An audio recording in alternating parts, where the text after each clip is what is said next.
हाँ, hello everyone.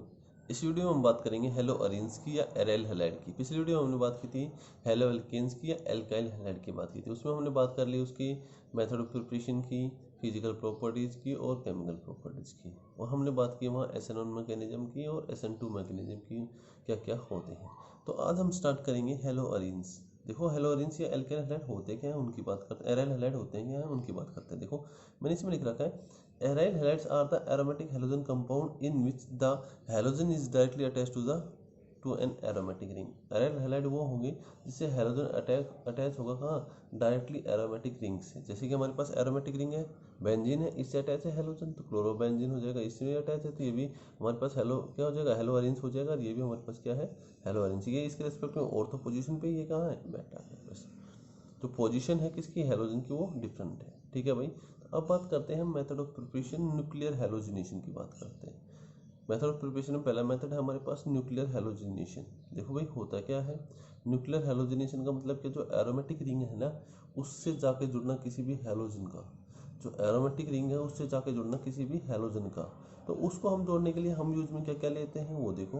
उसके लिए हम यूज में लेते हैं हमारे पास जो लेविस एसिड होता है वो, और हमारे पास बेंजीन रिंग होती है। और हमारे पास क्या होता है, कोई क्लोरीन होता है या ब्रोमीन होता है या आयोडीन होता है। तो जो है हमारे पास लेविस एसिड होता है वो क्या काम करता है, जो क्लोरीन है उसके क्लोरीन क्लोरीन बॉन्ड को, या जो ब्रोमीन है उसके ब्रोमीन ब्रोमीन बॉन्ड को, जो आयोडीन है उसके आयोडीन आयोडीन बॉन्ड को तोड़ने का काम करता है और बेंजीन रिंग से अटैक करवाता है। और जो हमारे पास लेविस एसिड है वो हम क्या लेते हैं, C2 लेते हैं। C2 का मतलब क्या है, डूरिंग द रिएक्शन इसकी प्रिपरेशन करते हैं। देखो, तो मैंने इसके बारे में लिख रखा है, aryl chloride and bromide can be conveniently prepared by the direct chlorination और bromination of aromatic ring। कि aryl chloride और जो bromide है वो मैं बना सकता हूँ डायरेक्ट क्लोरिनेशन करके, bromination of aromatic ring. The reaction is generally carried out at low temperature in the absence of sunlight and the presence of Lewis acid। Lewis acid क्या, लोन पेयर एक्सेप्टर हो या electron pair acceptor हो। ठीक है भाई। Which act as a catalyst, किसकी तरह काम करेंगे, लेविस एसिड कैटलिस्ट की काम करेंगे। This catalyst is generally known as halogen carrier. किसका काम करते हैं ये, हेलोजन कैरियर का काम करते हैं। देखो भाई, मैंने इन C2 ले रखा है। C2 का मतलब, C2 जनरेशन का मतलब क्या है, डूरिंग द रिएक्शन ये मैं क्या बनाऊंगा, लेविस एसिड बनाऊंगा। तो मैंने ये क्या बना रखा है, FeCl3 बना रखा है। Fe लिया, Cl2 लिया, क्या बन गया, FeCl3 बन गया। आगे देखो,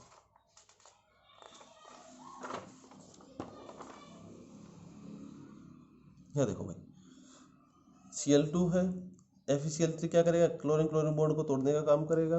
देखो मेरे पास ये Cl है, FeCl3 लेविस एसिड है, लोन पेयर लेगा तो ये बॉन्ड स्ट्रॉन्ग होगा, तो ये बॉन्ड क्या होगा, वीक होगा, तो ये बॉन्ड ब्रेक होगा और बेंजीन रिंग अटैक करेगी। तो यहाँ से H और यहाँ से क्या, HCl बाहर चला जाएगा, क्लोरोबेंजीन की फॉर्मेशन हो जाएगी।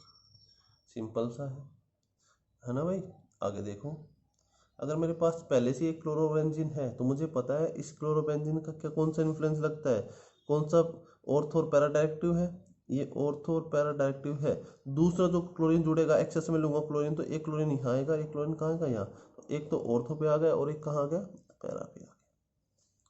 ठीक है। अगर मैं Cl2 एक्सेस में लेता हूँ तो ऑर्थो पैरा पे भी जुड़ेंगे, और Cl2 मैं लिमिट में लेता हूँ तो मेरे पास क्या, एक प्रोडक्ट बनेगा और उसको क्या बोलूँगा, क्लोरोबेंजीन बोलूँगा। CH3 है, अब CH3 का कौन सा इन्फ्लुएंस लगता है, ऑर्थो और क्या, पैरा।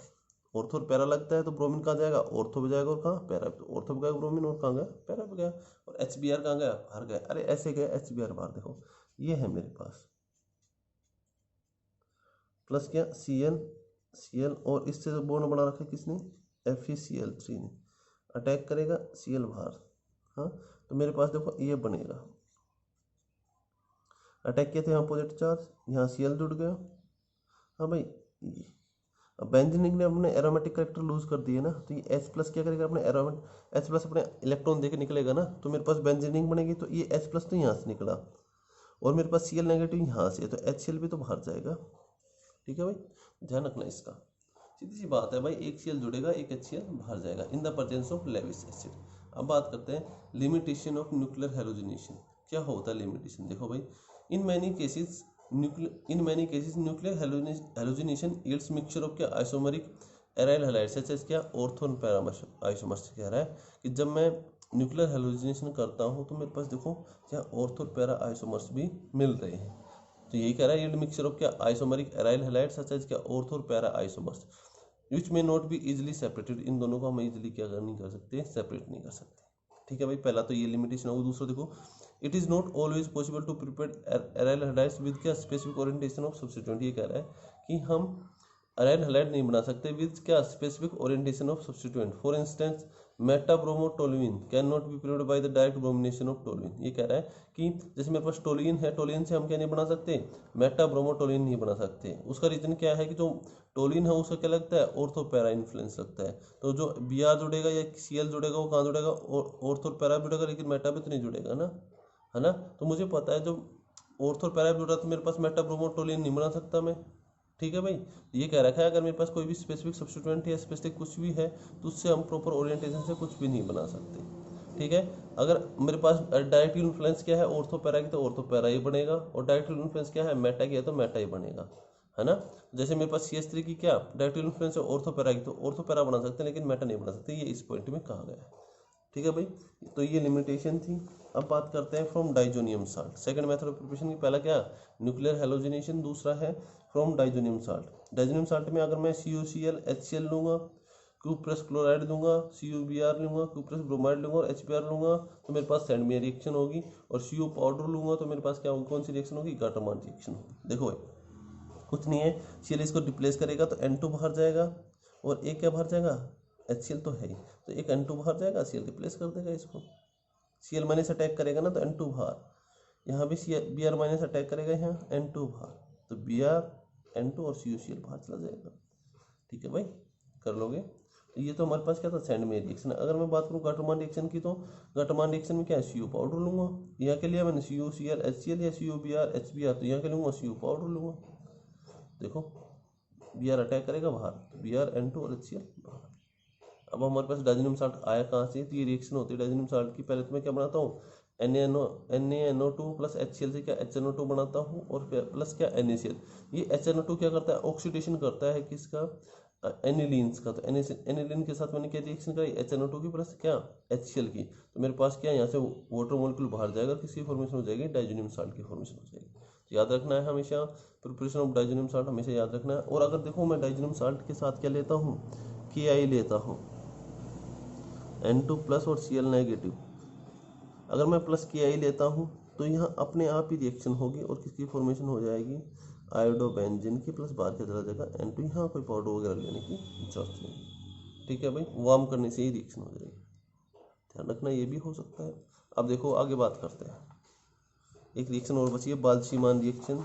देखो एक रिएक्शन और हमारे पास बाल्सीमान रिएक्शन। बाल्सीमान रिएक्शन में क्या है, वो हमने क्या लिया था, CuCl लिया, CO पाउडर लिया था, तो यहाँ क्या लेंगे हम, HbF4 लेंगे। तो ये HbF4 में जब ये इसके पास जाएगा तो आयनाइज होगा, आयनाइज होगा तो HCl बाहर, BF4 नेगेटिव यहाँ हो जाएगा। अब BF4 नेगेटिव में से एक F नेगेटिव अटैक कर सकता है ना यहाँ, तो एक F नेगेटिव यहाँ अटैक करेगा, N2 बाहर। एक F नेगेटिव ने यहाँ अटैक किया और N2 बाहर। एक F नेगेटिव ने अटैक किया, N2 बाहर, तो हमारे पास फ्लोरोबेंजीन मिल गया और क्या BF3 प्लस N2 बाहर। ये मेथड प्रिपरेशन देखिए इसके हेलोअरेंस की। भाई क्या डाइजोनियम साल्ट से, डाइजोनियम साल्ट से अगर मुझे फ्लोरोबेंजीन बनाना है तो क्या करूँगा, बाल्सीमान रिएक्शन करूँगा। और अगर मुझे इसको छोड़ के कोई भी बनाना है, जैसे क्लोरोबेंजीन या ब्रोमोबेंजीन बनाना है तो सैंड में रिएक्शन है क्या, गाटरमान रिएक्शन। आयोडोबेंजीन बनाना है तो मैं सीधा क्या लूँगा, KI लूँगा, हीट करूँगा और हमारे पास फॉर्मेशन हो जाएगी। ठीक है भाई, अब बात करते हैं तीसरे मेथड ऑफ प्रिपरेशन की, from organothallium compound. From organothallium compound, organothallium compound लिया है मैंने, थैलियम ट्राई फ्लोरो एसीटेट, और क्या लिया है, बेंजीन लिया, और मैंने क्या लिया, ट्राईफ्लोरो एसिटिक एसिड लिया है। तो मेरे पास ये H निकलेगा और क्या अराइल थैलियम क्या 20 ट्राईफ्लोरो एसीटेट बनेगा, और एक क्या करेगा, एसिटिक एसिड बाहर निकल जाएगा H प्लस लेके, H प्लस तो यहाँ से, और एक या ट्राईफ्लोरो क्या एसीटेट यहाँ से, तो क्या बनेगा, ट्राईफ्लोरो एसिटिक एसिड बन जाएगा। ठीक है, फिर इसको हीट करूँगा क्या, KI ना हाइड्रोलिसिस करूँगा KI के साथ इसका, तो मेरे पास ARI, ये बॉन्ड यहाँ से ब्रेक होगा, बॉन्ड कहाँ से ब्रेक होगा, यहाँ से ARI बन जाएगा और क्या बाहर निकल जाएगा, एक एसिटिक एसिड और बाहर निकल जाएगा। ठीक है भाई, तो ये हमारे पास मेथड ऑफ प्रिपरेशन था फ्रॉम ऑर्गेनोथेलियम कंपाउंड। ठीक है भाई, अब बात करते हैं इसके फिजिकल प्रॉपर्टीज की। देखो फिजिकल प्रॉपर्टीज में बात करते हैं फिजिकल स्टेट की, तो फिजिकल स्टेट में लिख रखा है in general haloarenes are colourless oily liquids और क्या क्रिस्टलाइन सॉलिड। हमेशा ध्यान रखना है कि जो हमारे पास क्या होते हैं, हेलो अरेंस होते हैं वो क्या होते हैं, कलरलेस ऑयली लिक्विड होते हैं या क्या होते हैं, क्रिस्टलाइन सॉलिड होते हैं। ठीक है भाई, अब बात करते हैं डेंसिटी एंड सोलिबिलिटी की। मैंने लिख रखा है इसमें, they are heavier than that of क्या, water and insoluble in it. अगर हैवियर हो गए वाटर से तो नीचे रहेंगे, वाटर ऊपर रहेगा। हाँ भाई, तो इनसोल्युबल हो जाएंगे, बट दे आर सोल्युबल इन क्या, अदर ऑर्गेनिक सॉल्वेंट। और में तो सोल्युबल हो ही सकते हैं ना, ध्यान रखना, वाटर में इनसोल्युबल है और वाटर से क्या है, हैवियर है। अब बात करते हैं मेल्टिंग एंड बॉइलिंग पॉइंट की। देखो भाई, the melting and boiling point of haloarenes are nearly the same as those of an alkyl halides. ये कह रहा है कि जो मेल्टिंग और बॉइलिंग पॉइंट है हेलोरेंस का, वो नियरली क्या है, सेम है as those of an alkyl halide containing the same number of carbon atom. ये कह रहा है कि जो एन एल्काइल हैलाइड है उनसे हेलोरेंस का क्या सेम मेल्टिंग और बॉइलिंग पॉइंट है, लेकिन क्या करना चाहिए, सेम कार्बन एटम कंटेन करने चाहिए, पहली। दूसरी देखो, the melting point and boiling point increase as the size of halogen atom increase. सही बात है, आयोडोबेंजीन का सबसे ज्यादा एटॉमिक मास होता है तो क्या मेल्टिंग और बॉइलिंग पॉइंट सबसे ज्यादा, फिर ब्रोमोबेंजीन का, फिर क्लोरोबेंजीन का, फिर किसका, फ्लोरो। लेकिन इनमें क्या होना, कार्बन एटम सेम होना चाहिए, लेकिन हेलोजन एटम क्या होना चाहिए, डिफरेंट होने चाहिए। अगर सेम हेलोजन है लेकिन कार्बन एटम डिफरेंट है और कार्बन एटम बढ़ रहे हैं तो भी मेल्टिंग और बॉइलिंग पॉइंट बढ़ेगा। देखो अगले में लिख रखा है, for the same halogen the melting and boiling point are increase as the size of क्या, aryl group increase, 6 member, 7 member, 8 member. ठीक है, आगे देखो, अब बात करते हैं हमारे पास अगले की, फोर ऑर्थो और मेटा पैरा, कह रहा है for ortho meta and para isomerise क्या, di halides, the melting point differ very widely while the boiling point so much lesser variation. ये कह रहा है कि ऑर्थो पैरा और मेटा और पैरा के लिए जो आइसोमरिक डाई हैलाइड हैं उनका जो मेल्टिंग पॉइंट है वो तो डिफर करता है very widely while the boiling point much so क्या, मेल्टिंग पॉइंट तो ज़्यादा वेरिएशन दिखाता है लेकिन बॉइलिंग पॉइंट क्या करता है, कम वेरिएशन दिखाता है। फॉर इंस्टेंस, आगे देखो, फॉर इंस्टेंस देखो आगे, the melting point of ortho meta and para dichloro benzene सास क्या इतना 256 है, 249 है, 325 केल्विन है respectively, while their respective boiling points are क्या 456, 446, 448 है। ठीक है भाई, देखो इसमें दे रखा है सबसे ज्यादा किसका है बॉइलिंग पॉइंट 453 किसका, ऑर्थो का, फिर किसका, पैरा का, फिर किसका, मेटा का। और इसमें देखो सबसे ज्यादा मेल्टिंग पॉइंट किसका, इनमें से तीनों में से सबसे ज्यादा किसका, पैरा का, फिर किसका, ऑर्थो का, फिर किसका, मेटा का। पैरा का क्यों है सबसे ज्यादा मेल्टिंग पॉइंट, इसका रीजन ये है कि ये क्या होते हैं, सिमेट्रिकल होते हैं। सिमेट्रिकल होते हैं तो मेरे पास पैरा ऐसा होगा, पैरा ऐसा होगा, एक्स एक्स सिमेट्रिकल है। सिमेट्रिकल है तो इनको हम अरेंज कर सकते हैं क्रिस्टल लैटिस में। अगर क्रिस्टल लैटिस में अरेंज करेंगे तो क्या क्रिस्टल सॉलिड बनेंगे, और सॉलिड क्या होते हैं, हार्ड होते हैं, उनके बीच में बॉन्डिंग क्या होती है, स्ट्रॉन्ग होती है, जिसके कारण मैं उसको उसको तोड़ने के लिए मैं ज़्यादा टेम्परेचर देना पड़ेगा, मेल्ट करने के लिए ज़्यादा टेम्परेचर देना पड़ेगा, जिससे उसके कारण क्या उसका मेल्टिंग पॉइंट क्या हो जाएगा, ज़्यादा हो जाएगा। ठीक है भाई, देखो भाई इनका बहुत ज़्यादा है, इनसे 219 256 से क्या है 325 ज़्यादा है। ठीक है भाई, आगे लिख भी रखा है, the para isomers has relatively very high melting point due to क्या, सिमेट्रिक। सिमेट्रिक होते हैं तो क्लोजली पैक होंगे, क्लोजली पैक होंगे तो क्रिस्टल लैटिस बनाएंगे, क्रिस्टल लैटिस बनाएंगे तो क्या बनाएंगे, क्रिस्टल सॉलिड बनाएंगे। उस सॉलिड को तोड़ने के लिए मुझे या मेल्ट करने के लिए मुझे हाई टेम्परेचर देना पड़ेगा, जिस कारण इनका मेल्टिंग पॉइंट क्या हो जाएगा, हाई हो जाएगा। पहली बात करिए हमने फिजिकल स्टेट की, कलरलेस क्या ऑयली लिक्विड होते हैं और क्या क्रिस्टलाइन सॉलिड होते हैं। दूसरी बात की हमने क्या डेंसिटी की और सोलिबिलिटी की, तो ये हैवियर देन वाटर होते हैं और इनसॉल्युबल होते हैं, लेकिन अदर ऑर्गेनिक सॉल्वेंट में क्या होते हैं, सॉल्युबल होते हैं। फिर हमने बात की किसकी, मेल्टिंग और बॉइलिंग पॉइंट की। अब बात करते हैं हम किसकी, केमिकल प्रॉपर्टीज की।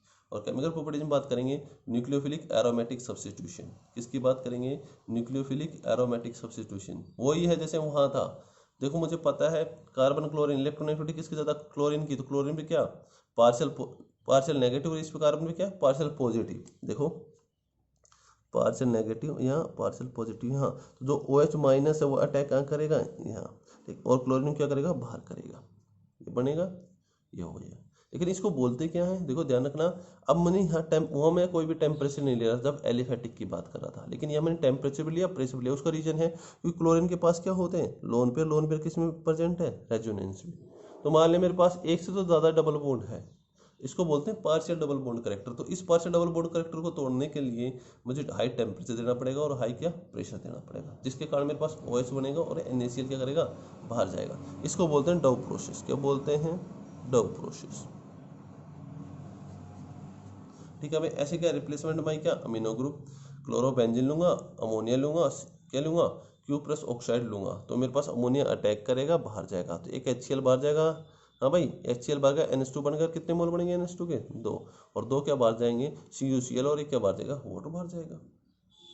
ठीक है, ये अटैक करेगा, H निकलेगा, ऑक्सीजन निकलेगा, तो वाटर मोलिक्यूल बाहर गया, CuCl बाहर गया, और हमारे पास फॉर्मेशन किसकी होगी? अमीन्स की फॉर्मेशन। अमीन्स में क्या? एनिलीन्स की फॉर्मेशन होगी। ऐसे क्या रिप्लेसमेंट बाई क्या? साइनो ग्रुप है। हाई टेम्परेचर क्यों ले रहा हूँ? क्योंकि पार्शियल डबल बॉन्ड करेक्टर है, क्योंकि रेजोनेंस में जाते हैं। फ्लोरीन के पास भी इलेक्ट्रॉन पेयर है, क्लोरीन के पास भी, ब्रोमीन के पास भी, और क्या आयोडीन के पास। तो ये सारे क्या बेंजीन रिंग के साथ रेजोनेंस में। रेजोनेंस का मतलब क्या? पार्शियल डबल बॉन्ड करेक्टर है। अगर पार्शियल डबल बॉन्ड करेक्टर है, उसको तोड़ने के लिए मुझे हाई टेम्परेचर देना पड़ेगा। तो CuCN में CN नेगेटिव अटैक करेगा, Br बाहर। देखो CN और क्या? COBr। ठीक है भाई, आगे देखो। ठीक है, अब देखो, अब ये जो हाई टेम्परेचर ले रहा हूँ उस पर इफेक्ट क्या पड़ेगा सब्स्टिट्यूएंट का, वो देखो।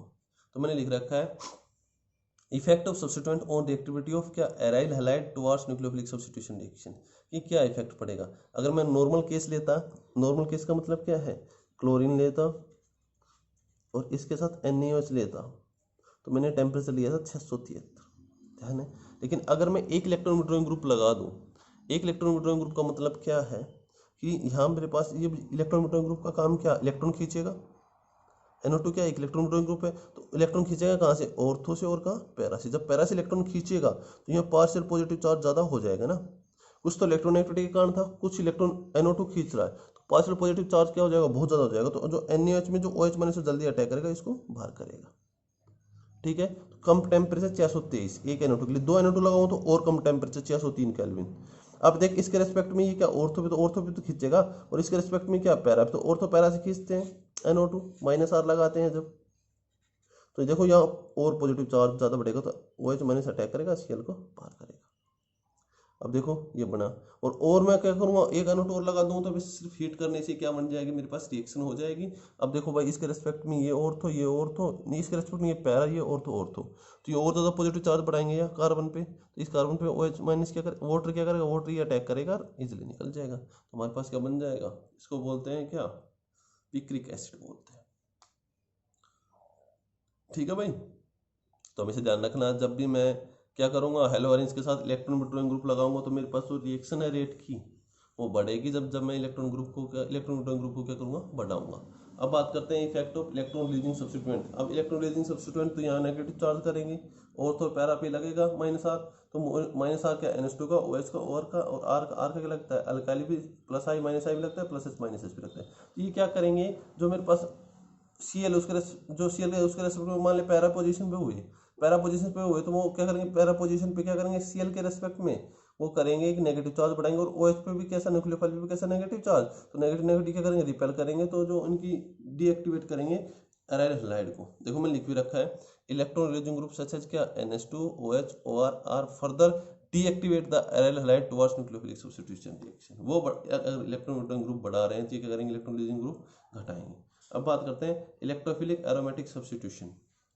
उसमें देखो भाई क्या है, सिंपल सा है, वही है H2FeX3 से लिया है, Cl2FeCl3, तो क्लोरो ऑर्थो और पैरा क्या होगा?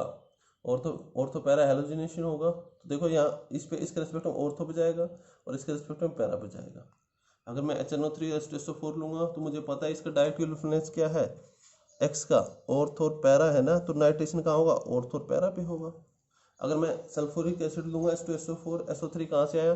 2 मोल H2SO4 लेता हूँ, तो मेरे पास एक तो HSO4 मिलता है, एक क्या मिलता है? H3O+ मिलता है, और एक क्या मिलता है? SO3 मिलता है। अब SO3 पे क्या ये रिंग अटैक करेगी, SO3H बनाएगा, ऑर्थो और पैरा। ऐसे क्या? RX पे ऑर्थो और पैरा, इसका रेस्पेक्ट क्या? डायरेक्ट इन्फ्लुएंस क्या? ऑर्थो पैरा, तो ऑर्थो पैरा से R पे अटैक करेगी, X बाहर, तो R और R ऑर्थो पैरा पे चल जाएगी। सिंपल सी है एरोमेटिक इलेक्ट्रोफिलिक सब्स्टिट्यूशन। ये मैंने पढ़ ली थी नाइट्रेशन ऑर्थो पैरा पे, क्योंकि मुझे पता है X का डायरेक्ट इन्फ्लुएंस क्या है? ऑर्थो पैरा है। हमने ये पढ़ा है भाई, कहाँ पढ़ा है? ये हमने पढ़ा है डाइंस के बाद क्या? एरोमेटिक डाइंस में पढ़ा है हमने, है ना। अब बात करते हैं other reaction, formation of Grignard enzyme. मेरे पास पूछेगा ARX है, इलेक्ट्रोनेगेटिविटी इसकी ज़्यादा, ये टूटेगा नेगेटिव पॉजिटिव, तो ये Mg क्या करेगा? 2 इलेक्ट्रॉन देगा, किसको? इसको। RX में पढ़ा है ना ये, RX भी तो किया था, RX भी तो किया था पीछे एल्काइल हैलाइड में, तो ये टूटेगा किसमें? टूटेगा तो ये R पॉजिटिव में और क्या X नेगेटिव में, Mg 2 इलेक्ट्रॉन देगा तो ये R नेगेटिव, ये भी X नेगेटिव, तो इसको न्यूट्रलाइज कौन करेगा Mg2 पॉजिटिव। R क्या हो गया एरोमेटिक रिंग हो गई, बस बात तो बराबर ही है, पीछे भी पड़ा है देखो। ArX Mg ड्राईथर लूंगा तो ArMgX बनेगा, लेकिन किसके लिए X क्या होना चाहिए, ब्रोमीन और आयोडीन होना चाहिए। अगर CCl है ArCl है तो क्या लूंगा ड्राई टेट्राहाइड्रोफ्यूरिन लूंगा और क्या बन जाएगा ArMgCl बन जाएगा। तो पहली थी हमारे पास फॉर्मेशन ऑफ ग्लूकोनाइड रिएजेंट। अब दूसरी बात करेंगे वुर्ज-फिटिक रिएक्शन की। वुर्ज-फिटिक रिएक्शन में क्या है, एक तो हमारे पास एल्काइल हैलाइड होगा और एक हमारे पास क्या होगा एराइल हैलाइड होगा, और उसको किसके साथ रिएक्शन कराएंगे Na के साथ ड्राई ईथर की प्रेजेंस में। तो क्या ये बॉन्ड टूटेगा, ये बॉन्ड टूटेगा, CH3 जुड़ जाएगा, 2 NaBr क्या हो जाएंगे बाहर चले जाएंगे। ऐसे क्या फिटिक रिएक्शन है, फिटिक रिएक्शन में क्या दोनों हमारे पास क्या होंगी हेलोअरीन्स होंगी, हेलोअरीन्स है उसके साथ Na की रिएक्शन कराऊंगा, ड्राई ईथर की प्रेजेंस में क्या बनेगा डाइफिनाइल बनेगा और 2 NaCl क्या करेंगे बाहर होंगे। ऐसी उल्मांस रिएक्शन है। उल्मांस में लेकिन यहाँ हमने सोडियम लिए थे, यहाँ क्या ले लेंगे कॉपर, तो यहाँ सोडियम था या कॉपर था, आयोडीन के साथ रिएक्शन करी आयोडोबेंजीन के साथ तो डाइफिनाइल बना COI बना। ठीक है, रिडक्शन करेंगे तो HCl बाहर H जुड़ जाएगा, रिडक्शन करेंगे तो यहाँ से HCl बाहर H जुड़ जाएगा। ऑक्सीडेशन करेंगे तो ऑक्सीडेशन किसका होता है एल्काइल का होता है, इलेक्ट्रॉन रिच एल्काइल का होता है, तो इसका होगा, इसका क्या बन जाएगा एसिड बन जाएगा और H2O बाहर। इसको देख सकते हो आप कैसे किया मैंने, देखो मेरे पास अगर ये टूटेगा तो ये ऐसा बनेगा पॉजिटिव और क्या नेगेटिव, और ये टूटेगा तो क्या ये भी टूटेगा तो क्या बनेगा Br नेगेटिव और ये CH3 पॉजिटिव। Na क्या करेगा, Na अपने 2 इलेक्ट्रॉन देगा, 2 इलेक्ट्रॉन देगा तो 1 इलेक्ट्रॉन देगा तो इस पर नेगेटिव न्यूट्रलाइज, और दूसरा इलेक्ट्रॉन देगा तो इस पर क्या नेगेटिव, तो इस पर नेगेटिव होगा, ये अटैक करेगा कहाँ पॉजिटिव, जुड़ जाएगा। हाँ भाई, इलेक्ट्रॉन ट्रांसफर रिड्यूसिंग एजेंट बोलते हैं सोडियम को मैग्नीशियम को। तो ये था आज का हमारा टॉपिक। हमने बात की किस किस की, हेलोअरीन्स होते क्या हैं, फिर उसके मेथड ऑफ प्रिपरेशन की बात की, फिर उसकी फिजिकल प्रॉपर्टीज की बात की, फिर उसकी केमिकल प्रॉपर्टीज हमने पढ़ी, न्यूक्लियोफिलिक एरोमेटिक सब्स्टिट्यूशन रिएक्शन, फिर एरोमेटिक इलेक्ट्रोफिलिक सब्स्टिट्यूशन रिएक्शन और क्या अदर रिएक्शन। नेक्स्ट वीडियो में मिलेंगे। ये वीडियो जो अगली वीडियो आएगी वो हमारी क्या होगी लास्ट वीडियो होगी हमारे सिलेबस की। इसके बाद हम डिस्कस करेंगे जो क्वेश्चन आपके डाउट है उसकी। ठीक है भाई, तो आज के लिए इतना ही, मिलते हैं नेक्स्ट वीडियो में।